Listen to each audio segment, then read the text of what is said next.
ಎಲ್ರಿಗೂ ನಮಸ್ಕಾರ. ಬೆಳಗಿನ ತಿಂಡಿಗೆ, ಲಂಚ್ ಬಾಕ್ಸ್ಗೆ ಅಥವಾ ರಾತ್ರಿ ಊಟಕ್ಕೆ ಏನಾದರೂ ಹಗುರವಾಗಿರಬೇಕು, ಎಣ್ಣೆ ಪದಾರ್ಥ ಬೇಡ ಅನ್ನೋರು ಈ ಒಂದು ಅವಲಕ್ಕಿ ಕಡಬನ್ನು ಮಾಡಿಕೊಂಡು ತಿನ್ಬೋದು. ಹೇಗೆ ಮಾಡೋದು ಅಂತ ನೋಡೋಣ. ಒಂದು ತಟ್ಟೆಗೆ ನಾನು 2 ಕಪ್ನಷ್ಟು ಪೇಪರ್ ಅವಲಕ್ಕಿನ ಹಾಕ್ಕೋತಾ ಇದ್ದೀನಿ. ಇದಕ್ಕೆ ನೀವು ಪೇಪರ್ ಅವಲಕ್ಕಿನೇ ತಗೋಬೇಕು, ಹಗುರವಾಗಿ ಬರುತ್ತೆ, ಜೊತೆಗೆ ಬೇಗ ಕೂಡ ಕೆಲಸ ಆಗುತ್ತೆ. ಈ ಥರ ಸಿಗತ್ತೆ ಅಂಗಡಿನಲ್ಲಿ, ನೀವು ಇದನ್ನು ಬಳಸಿ ಮಾಡಬೇಕಾಗತ್ತೆ.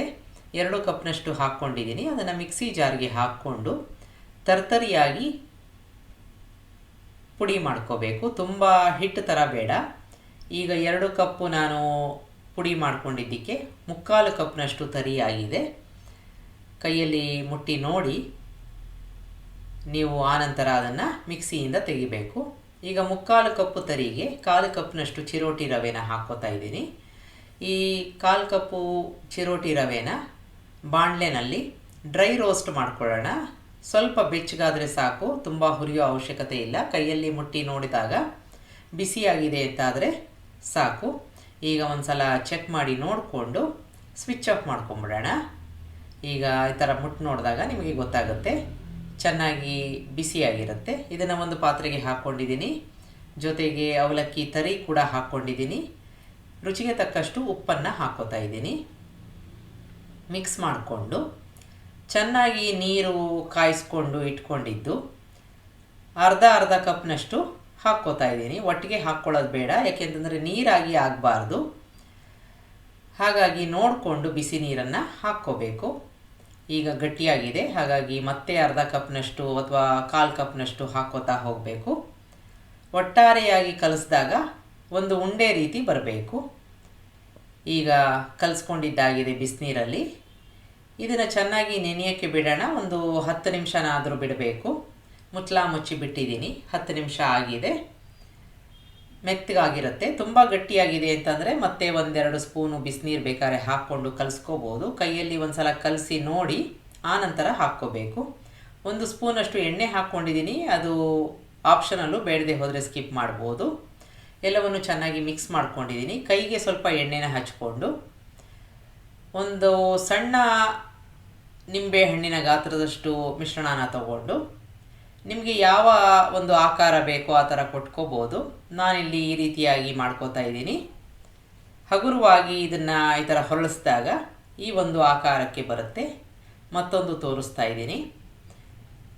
ಈ ಥರ ಮಾಡಿಕೊಂಡಾಗ ಚೆನ್ನಾಗಿರುತ್ತೆ. ಈಗ ನಾವು ಸ್ಟೀಮ್ ಮಾಡ್ಕೋತಾ ಇರೋದ್ರಿಂದ ಒಂದು ಪಾತ್ರೆಗೆ ನೀರನ್ನು ಹಾಕಿ ಕಾಯಕ್ಕೆ ಇಟ್ಟಿದ್ದೀನಿ. ಈಗ ಮಿಶ್ರಣದಿಂದ ಈ ಒಂದು ಕಡುಬು ರೆಡಿ ಆಯಿತು. ಎಲ್ಲವನ್ನು ಒಂದು ತೂತು ಪಾತ್ರೆಗೆ ಹಾಕ್ಕೊಂಡಿದ್ದೀನಿ. ಸ್ಟೀಮ್ ಮಾಡಬೇಕಲ್ಲ, ಹಾಗಾಗಿ ನೀರು ಚೆನ್ನಾಗಿ ಕಾದಿದೆ. ಈ ಸ್ಟೀಮರಲ್ಲಿ ನಾವು ಈ ಪಾತ್ರೆನ ಇಟ್ಟು 10 ನಿಮಿಷ ಕಾಲ ಮೀಡಿಯಮ್ ಊರಿನಲ್ಲಿ ಸ್ಟೀಮ್ ಮಾಡ್ಕೊಳ್ಳೋಣ. ಈಗ ಆಗಿದೆ 10 ನಿಮಿಷ. ಒಂದು ಸಲ ಚೆಕ್ ಮಾಡಿ ನೋಡಿಕೊಂಡು ಸ್ವಿಚ್ ಆಫ್ ಮಾಡ್ಕೊಳ್ಳೋಣ. ಮತ್ತು ಹಾಗೆ ನಾನು ಮುಚ್ಚಳನ ಮುಚ್ಚಿದ್ದೀನಿ. ಒಂದು ಬಾಣಲೆಗೆ 1 ಸ್ಪೂನಷ್ಟು ಎಣ್ಣೆನ ಹಾಕ್ಕೊಂಡು, ಎಣ್ಣೆ ಕಾದಿದೆ, ಅರ್ಧ ಸ್ಪೂನಷ್ಟು ಸಾಸಿವೆ, 1/4 ಸ್ಪೂನಷ್ಟು ಜೀರಿಗೆನ ಹಾಕ್ಕೊಂಡಿದ್ದೀನಿ. ಇಂಗನ್ನು ಹಾಕ್ಕೋತಾ ಇದ್ದೀನಿ. ನೀವು ಹಸಿಮೆಣಸಿನ್ಕಾಯಿ ಬೇಕಾದರೆ ಹಾಕ್ಕೋಬೋದು. ಅದರ ಜೊತೆಗೆ ನಿಮಗೆ ಏನಾದರೂ ತರಕಾರಿ ಬೇಕು ಅಂತ ಅನ್ಸಿದ್ರೆ ಕ್ಯಾರೆಟು ಆ ರೀತಿಯಾಗಿ ತುರಿದ್ಬಿಟ್ಟು ಬೇಕಾದರೆ ಹಾಕ್ಕೊಂಡು ಒಗ್ಗರಣೆಗೆ ಮಾಡ್ಕೋಬೋದು. ಕರಿಬೇವಿನ ಸೊಪ್ಪನ್ನು ಹಾಕ್ಕೋತಾ ಇದ್ದೀನಿ. ಚೆನ್ನಾಗಿ ಬಾಡಿಸ್ಕೊಂಡು ಬಿಡೋಣ. ನಾನು ಮೊದಲೇ ಹೇಳಿದಾಗೆ ನಿಮಗೆ ಈರುಳ್ಳಿ ಬೇಕಾದರೂ ಇದಕ್ಕೆ ಹಾಕ್ಕೋಬೋದು, ಕ್ಯಾರೆಟ್ ತುರಿ ಹಾಕ್ಕೋಬೋದು. ಈಗ ಒಗ್ಗರಣೆ ಜೊತೆ ಈ ಒಂದು ಕಡುಬನ್ನು ಹಗುರವಾಗಿ ಮಿಕ್ಸ್ ಮಾಡ್ಕೊಳ್ಳೋಣ.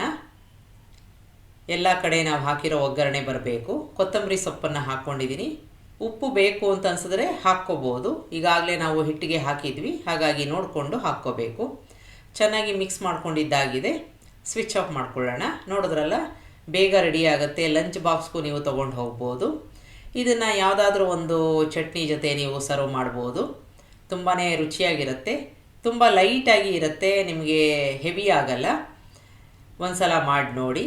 ಲಂಚ್ ಬಾಕ್ಸ್ಗೂ ಬೆಳಗಿನ ತಿಂಡಿಗೂ ತುಂಬಾ ಸೂಕ್ತವಾಗಿ ಸೂಟ್ ಆಗುವಂಥದ್ದು. ನಿಮಗೆ ರೆಸಿಪಿ ಇಷ್ಟ ಆದಲ್ಲಿ ಲೈಕ್ ಮಾಡಿ, ಶೇರ್ ಮಾಡಿ, ಕಮೆಂಟ್ ಮಾಡಿ, ನನ್ನ ಚಾನಲ್ಗೆ ಸಬ್ಸ್ಕ್ರೈಬ್ ಮಾಡಿ. ನಮಸ್ಕಾರ.